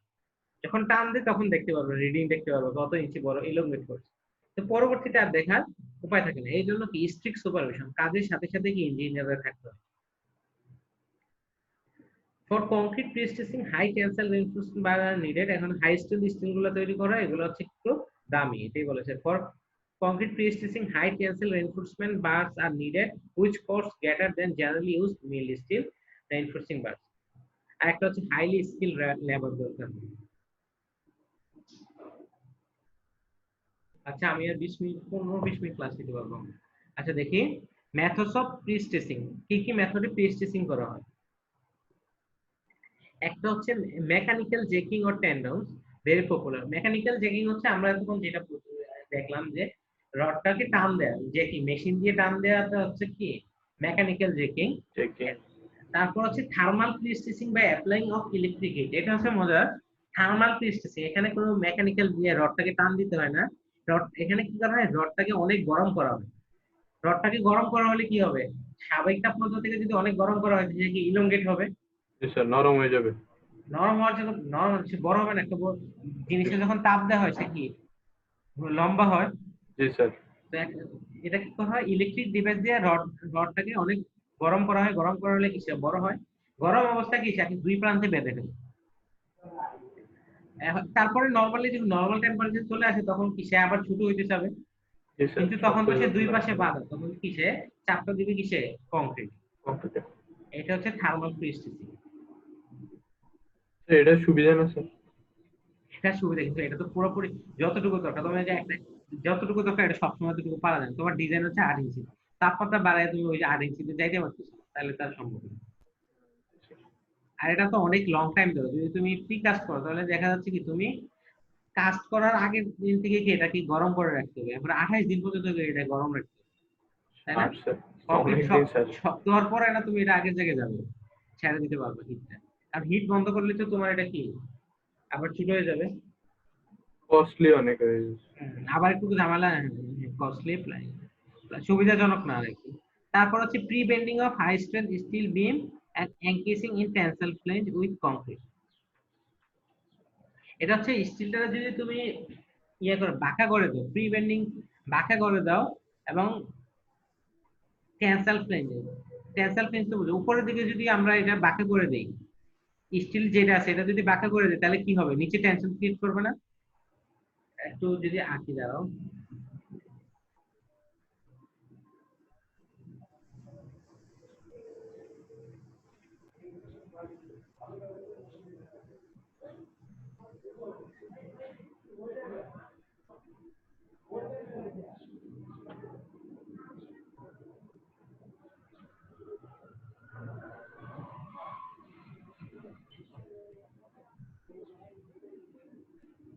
দেখা যাচ্ছে আমি যা আঁকতেছি? না স্যার। না স্যার, এখন কি স্ক্রিনে কি দেখাচ্ছে?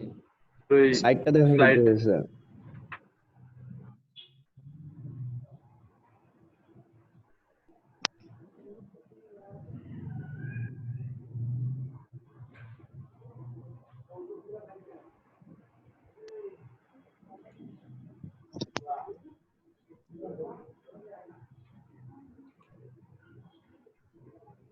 এখন দেখা যাচ্ছে? জি স্যার।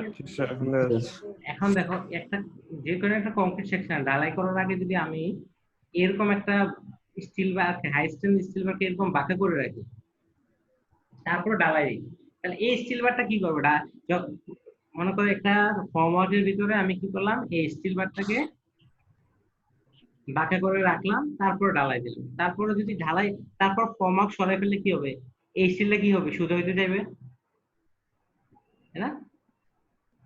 আবার বলি, মনে করো একটা ফর্মওয়ার্কের ভিতরে আমি প্রথমে একটা মানে একটা ফর্মওয়ার্ক তো বুঝে একটা বাক্স, যেটার মধ্যে আমি কংক্রিটটা দিব, এটার মধ্যে এরকম স্টিলটা এরকম বাঁকা করে রাখলাম, টেনসাইল ফ্লেঞ্জের মধ্যে স্টিলটা বাঁকা করে রাখলাম, তাহলে কি সে একটা চাপে আছে না? তারপর সে কি চাইবে, সে কি সোজা হইতে চাইবে। এখন যদি আমি এটার মধ্যে কংক্রিট কাজ করলাম এবং 28 দিন ওয়েট করলাম, তারপরে ফর্মওয়ার্কটা সরাই দিলে এই স্টিলটা কি চাইবে, সোজা হইতে চাইবে না? সকল বস্তু কি তার স্বাভাবিক অবস্থায় আসতে চায়, সোজা হইতে চাইলে কি হবে, সে এটাতে ফোর্স ক্রিয়েট করবে, তাই না? এটাতেও কি একটা স্পেসিং তৈরি হবে। বোঝা গেছে? আচ্ছা, এটা নিয়ে আমরা বিস্তারিত পরে বলবো। অর্থাৎ এটা তার আগের অবস্থায় যদি আসতে চাই তাহলে সেইটা হচ্ছে এই অবস্থা। তারপরে আছে কেমিক্যাল। এখন স্লাইড দেখা যাচ্ছে না?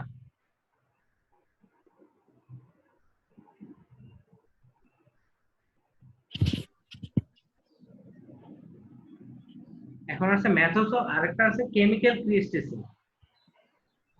কেমিক্যাল ক্রিস্টেসিং হচ্ছে, মনে করো আমরা নরমাল আরসিসি যেভাবে কাস্টিং করবো ওইভাবে কাস্টিং করবো, কিন্তু সিমেন্টের সাথে কিছু কেমিক্যাল দিয়ে দিব, যে কেমিক্যাল গুলো সিমেন্টকে এক্সপান্ড করতে, কংক্রিটকে এক্সপান্ড করার চেষ্টা করবে শক্ত হওয়ার পরে। Chemical crystallizing by means of expansive cement which expands chemically after setting and during hardening, known as self stressing। অর্থাৎ আরসিসির মতোই মেম্বারগুলো থাকবে, কিন্তু আমরা আরসিসির মতো মেম্বার থাকবে, কিন্তু যে কংক্রিটটা দিব সেটার মধ্যে কিছু কেমিক্যাল থাকবে যেটা হচ্ছে কি বড় হইতে চেষ্টা করবে, অর্থাৎ সময়ের সাথে সাথে কি এক্সপান্ড হবে। সো এক্সপান্ড হলে কি হচ্ছে, যখন এক্সপান্ড হবে তখন এটা কি করবে, আমাকে কংক্রিট রডকে সহ টান দিতে চেষ্টা করবে, রডকে সহ কি এক্সপান্ড করার চেষ্টা করবে, কিন্তু লোহা তো সহজে এক্সপান্ড হবে না। আমি কেমিক্যাল দিচ্ছি কিসে, কংক্রিটে, কিন্তু লোহা যখন এক্সপান্ড হবে না তাহলে কি অটোমেটিক একটা কম্প্রেশন চলে আসবে। এটা বোঝা গেছে কেমিক্যাল ক্রিস্টেসিং? জি স্যার।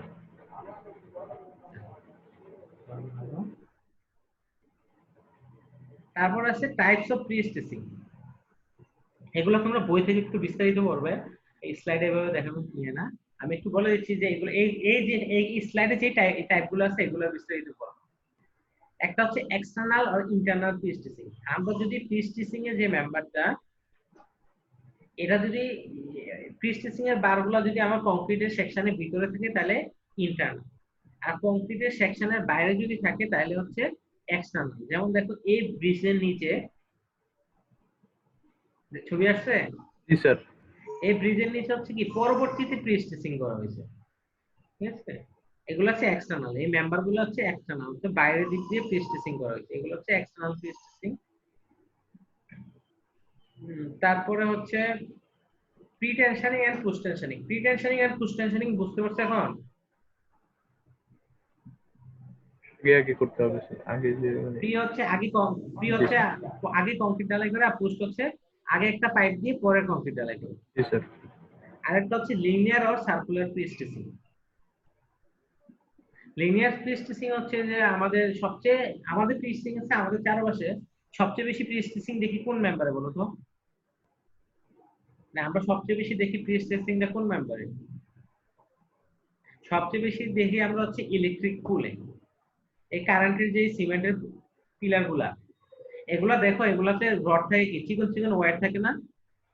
জি স্যার। একটা পিলার হয় কত 30 ফিট 40 ফিট পর্যন্ত হচ্ছে এখন বড় পিলার গুলা। জি স্যার। 40 ফিট পিলারে কোনো মোটা রডই নাই, তাই না? তাহলে এগুলো টিকতেছে জি কিভাবে? স্যার। জি স্যার।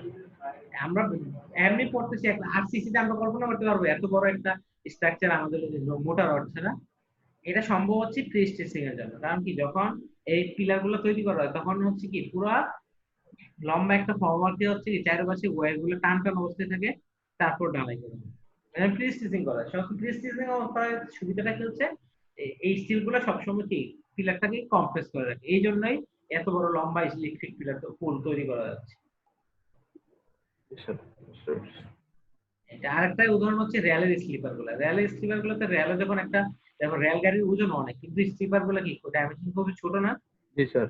এটাও সম্ভব হচ্ছে রেলের স্লিপার সবগুলো হচ্ছে কি প্রি-স্ট্রেসিং করা, যখন কাস্টিং করে এগুলা প্রি-স্ট্রেসিং করে, কম্পিউটার স্টিলগুলো সব প্রি-স্ট্রেস করে। তাহলে চিন্তা করো আমাদের একটা নরমাল আরসি বিম দিয়ে কি আমরা ঘরের মধ্যেই লাগে আমাদের 10 ইঞ্চি থিকনেসের ইয়ে আরসি বিম, আর রেলে দেওয়া আছে যে 6-7 ইঞ্চির মধ্যেই হয়ে যাচ্ছে সব, এগুলো হচ্ছে। আচ্ছা, এগুলো হচ্ছে যে ইলেকট্রিক পোল বা রেলের স্লিপার, এগুলো হচ্ছে লিনিয়ার প্রি-স্ট্রেসিং। আর যখন তোমরা সার্কুলার ট্যাঙ্ক তৈরি করবা বা রিজার্ভয়ার তৈরি করবা, এখানে যেটা দেখা যাচ্ছে এটা হচ্ছে সার্কুলার প্রি-স্ট্রেসিং। যদি যেই শেপে স্ট্রাকচারটা তৈরি করবা এই স্ট্রাকচারটা যদি ভুল হয়ে থাকে তাহলে সেটা হচ্ছে সার্কুলার প্রি-স্ট্রেসিং। যেমন এটা একটা বড় রিজার্ভয়ার, এগুলো হচ্ছে সার্কুলার। আচ্ছা, আজকে আমার 11টা একটা ক্লাস আছে, আমি মনে হয় আচ্ছা আর 10 মিনিট টাইম দেখি না। ওকে, আর 10 মিনিটে শেষ করে দিচ্ছি। তারপর আছে প্রি টেনশনিং পোস্ট টেনশনিং নিয়ে আমরা আসলে কিভাবে এটা যা পড়ছি তা একটু রিভাইজ দেই। Pretensioning steel tension before casting the concrete strength, steel tension before the casting of concrete strength are tension. আসে নাই স্যার, এবার আসছে sir. Pretensioning steel tension before casting the concrete strength, strength মানে হচ্ছে কি weight বলে, are tension concrete in cast is cast around the strength, then the strength released. ওটাই আগে টান দেওয়া হবে, পরবর্তীতে কংক্রিট কাস্ট করা হবে, তারপরে কি স্ট্রেংথটা রিলিজ করা হবে, অর্থাৎ যে পাশে সাপোর্টটা সরাই দেওয়া হবে।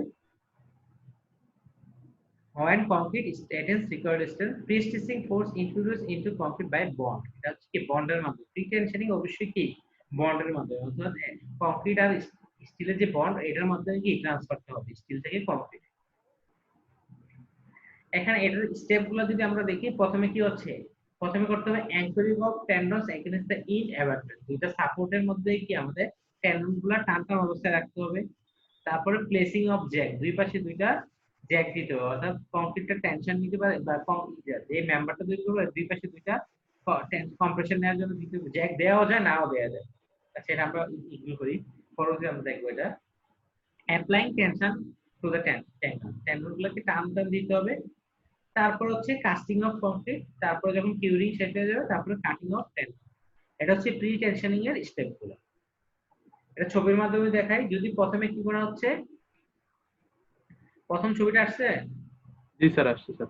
এন্ড প্রথমে দুই ইন্ড অ্যাবাটমেন্ট, দুইটা ইন্ড অ্যাবাটমেন্টের মধ্যে এই রডটা নিয়ে টান দিয়ে জ্যাক করা হয়েছে, মানে আটকে দেওয়া হয়েছে জ্যাক স্টিল। তারপর হচ্ছে মাঝখানে হচ্ছে আমার এই অংশটা থেকে কাস্টিং অফ কংক্রিট কাজ করা হয়েছে, এবং কিছুদিন অপেক্ষা করার পরে এই যে টেন্ডনের সাপোর্টগুলো কেটে দেওয়া হয়েছে, দুই পাশে ইন অ্যাবাটমেন্ট দিয়ে সাপোর্ট স্টিলটা যখন কেটে দেওয়া হয়েছে তখন দেখা যাচ্ছে এই কংক্রিট সেকশনটা ক্যাম্বার আপ করছে, মানে উপরের দিকে রিফ্লেক্টেড হচ্ছে। উপরের দিকে রিফ্লেক্টেড হওয়া মানে এই হচ্ছে কি আমার উপরে টেনশন নিচে কম্প্রেশন। সো এইভাবে এটা কাজ করে।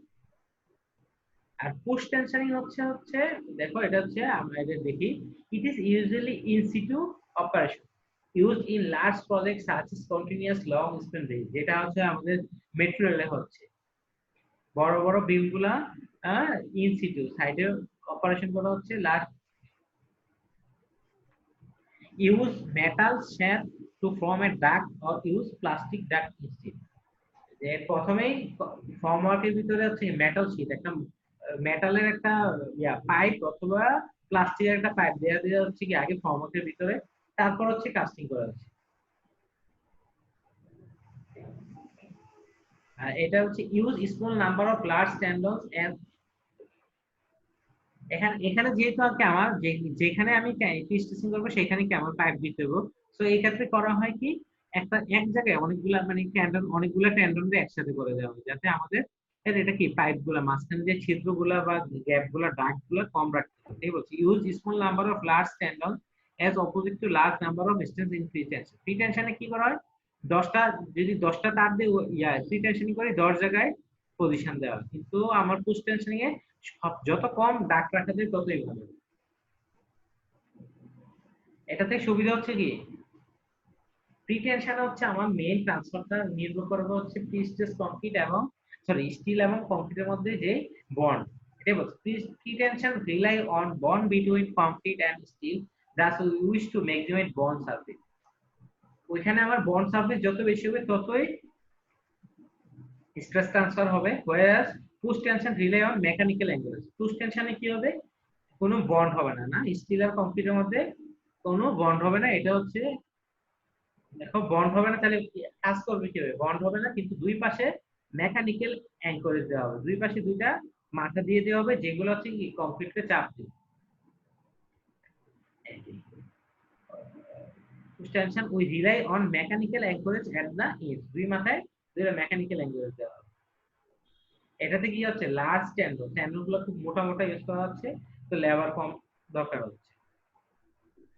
আর পুশ টেনশনিং এর যদি সিকোয়েন্স দেখি তাহলে প্রথমে হচ্ছে placing of plastic ducts for placing tendon, tendon দেওয়ার জন্য প্লাস্টিকের পাইপগুলো দিয়ে দেওয়া হয়। তোমরা হয়তো খেয়াল করছো কিছু এবড়ো থেবড়ো পাইপগুলো দেখছো, ওই যে ইয়াতে দেওয়া হয় ফ্লাইওভারের গাড়িগুলোতে দেওয়া হয় ছিদ্রতে। যাই হোক, তারপর হচ্ছে casting of concrete, concrete cast করা হয়।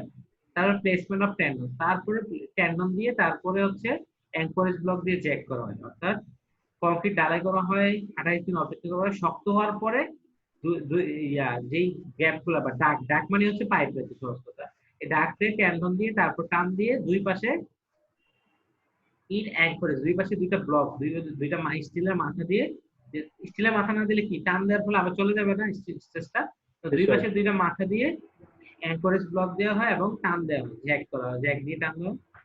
Applying tension to the tendon, seating of the wedge, cutting of tendon. তারপর যখন এগুলা ওয়েজ গুলা যখন বা দুই পাশে মাথাগুলো যখন ঠিক হয় তখন হচ্ছে টেন্ডনটা কেটে ফেলা হয়।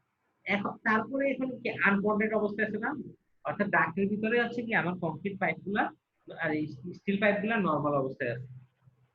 পরবর্তীতে কি করা হয়, এটার ভিতরে অনেক ক্ষেত্রে কংক্রিট ঢালাই করা হয়, মানে সরি সিমেন্ট দিয়ে দেওয়া হয় যাতে আরেকটু বন্ডটা ডেভেলপ করে। সিমেন্ট দেওয়া গিয়ে মাঝখানে কিছু পাইপ দেখছো, একটা পাইপ দেখছো এখানে, এই পাইপ দিয়ে কিছু পাইপ রাখা হয়, এই পাইপ দিয়ে পরে সিমেন্টের কিছুক্ষণ পর পর এই পাইপ রাখা হয়, পাইপ দিয়ে সিমেন্ট আর পানি মিক্স করে দেওয়া হয়, তাহলে এটা আলটিমেটলি কি এই পুরোটা বন্ড হয়ে যায়, পরে একটু স্ট্যান্ডার্ড একটু বাড়ে, তাহলে ইন অ্যাঙ্করেজের উপর লোডটা বেশি হয়ে চলে আসে।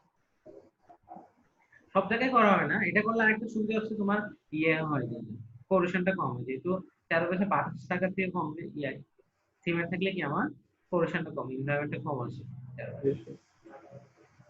ওকে, আমি আমার একটা, এটা হচ্ছে একটা ছবি যেটা পিস্টন সিং তোমাদের দেখেছিলাম, আমার আরেকটা ক্লাস আছে করে না।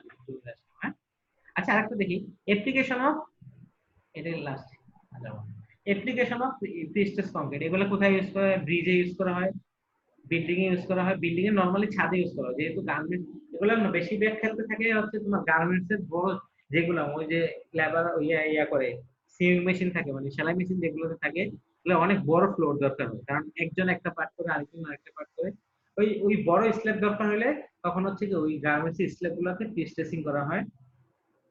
তো বাংলাদেশে গিয়ে কথা হচ্ছে বাংলাদেশে এখন কোনো ইঞ্জিনিয়ার প্রিস্টেসিং স্ল্যাব ডিজাইন করে না। আমি যখন ইয়াতে ছিলাম, অ্যালায়েন্সে ছিলাম, তখন ইন্সপেকশনে গেলে দেখলাম যেই ডিজাইন গুলো আছে স্ল্যাব সব ইন্ডিয়ান ইঞ্জিনিয়াররা করে, বুঝতে পারছো? আচ্ছা দেখ, ইন্ডিয়াতে আবার এগুলো খুব বেশি ইউজ হয় স্ল্যাব গুলো প্রিস্টেস। তারপর আছে ওয়াটার ট্যাঙ্ক, তো বললাম এই ওয়াটার ট্যাঙ্ক, তারপর কংক্রিট পাইল, তারপরে পাইল ইলেকট্রিক পোল যেরকম কংক্রিট পাইল এরকম, থিন শেল স্ট্রাকচার যেগুলো পাতলা শেল স্ট্রাকচার বা অফশোর প্ল্যাটফর্ম যেগুলো হচ্ছে কি সমুদ্র তীরবর্তী অঞ্চলের যে প্ল্যাটফর্ম গুলা, নিউক্লিয়ার পাওয়ার পয়েন্ট, এটা হচ্ছে অনেক ব্যবহার হয়। রিপেয়ার এন্ড রিহ্যাবিলিটেশন, যখন রিপেয়ার করতে হবে তখন আসলে প্রিস্টেসিংটা অনেক সুবিধা, যেহেতু এক্সটার্নাল প্রিস্টেসিং করা যাবে, এটা মেম্বারসের বাইরে থেকে প্রিস্টেসিং করা যাবে। তো এখানে যেগুলো আজকে যতটুকু পড়ালাম সবগুলো ইম্পর্টেন্ট, তোমরা একটু ভালো করে পড়ে রাখবে। হ্যাঁ, আমি স্লাইডটা দিয়ে দিব তোমাদের, কোথায় দিব? আমাদের গ্রুপে দিলেই ভালো হয় স্যার আমাদের গ্রুপে দিয়ে দেন স্যার। মেসেঞ্জার গ্রুপ আছে একটা, এটা না স্যার, আমাদের এই যে এফবি গ্রুপে দিয়ে দেন স্যার। ফেসবুকের যে গ্রুপ আছে গ্রুপটা আছে স্যার। আচ্ছা, এটা তো অনেকগুলো আছে। স্যার থার্ড ব্রেস হ্যাঁ স্যার, থার্ড বেস 41 লেখা আছে। আচ্ছা ঠিক আছে, একটা কমেন্ট দিন। আর স্যার আমাদের এই ভিডিওটা স্যার কি আমরা ইউটিউব চ্যানেলে পাবো স্যার আপনার? আর ভিডিও হইছে কিনা রেকর্ডিং হচ্ছিল স্যার। রেকর্ডিং হচ্ছিল কিন্তু কয়েকবার ক্যান্সেল হয়ে গেছে তো। হ্যাঁ, রেকর্ডিং হয়ে থাকলে বাবা, আমি দুইবার অন করছি রেকর্ডিং। রেকর্ডিং হয়েছে মনে হয় স্যার, বারবার দেখতেছিলাম যে রেকর্ডিং হচ্ছে। আচ্ছা তাহলে এটা দিয়ে দেবো। ওকে, বেস্ট অফ লাক, ভালো থাকো। আর আমরা নেক্সট ক্লাস কবে করবো বলো? স্যার স্লাইডটা কি স্যার গ্রুপে দিয়ে দিবেন? হ্যাঁ, গ্রুপে দিয়ে দেবেন। নেক্সট ক্লাস কবে করবো বলো? আজকে স্যার আর দুইটা স্যার ক্লাস। আমাদের একটা ফিক্সড টাইম দিয়ে দিলে স্যার ভালো হতো স্যার। ফিক্স টাইম দেওয়া অনেক কঠিন। এখন তো ফিক্স টাইম দেওয়া পসিবল না, স্বাভাবিক। এখন কয়েকদিন করো, তারপর বুঝে যাবে তোমার। স্যার আপনি আপনার সময় মতো দেন স্যার, আমরা তো ফ্রি আছি বাসায়, আপনার সময় মতো দেন একটু। আচ্ছা, তো অবশ্যই তোমাদের আগে জানাই দিলে ভালো। তোমরা কালকে তো না, আজকে 1 তারিখ, তোমরা পরশু দিন করো। না, যেদিন ক্লাস নেবেন স্যার আগের দিন জানাই দিলেই হবে স্যার আমাদের। আচ্ছা, তাহলে আজকে 2 তারিখ স্যার। আজকে 2 তারিখ। আচ্ছা জি স্যার। আচ্ছা 4 তারিখের দিকে দেখবো। হ্যাঁ একটা টার্গেট 4 তারিখ। কোন টাইমে ভালো হয় তোমাদের? স্যার 12টা একটার দিকে হলে ভালো হয় স্যার। আচ্ছা ঠিক আছে, ওকে আমি জানাই দিচ্ছি। Okay sir. ঠিক আছে, ঠিক আছে। আল্লাহ হাফেজ। আসসালামু আলাইকুম। জি স্যার, আসসালামু আলাইকুম স্যার। আসসালামু আলাইকুম স্যার।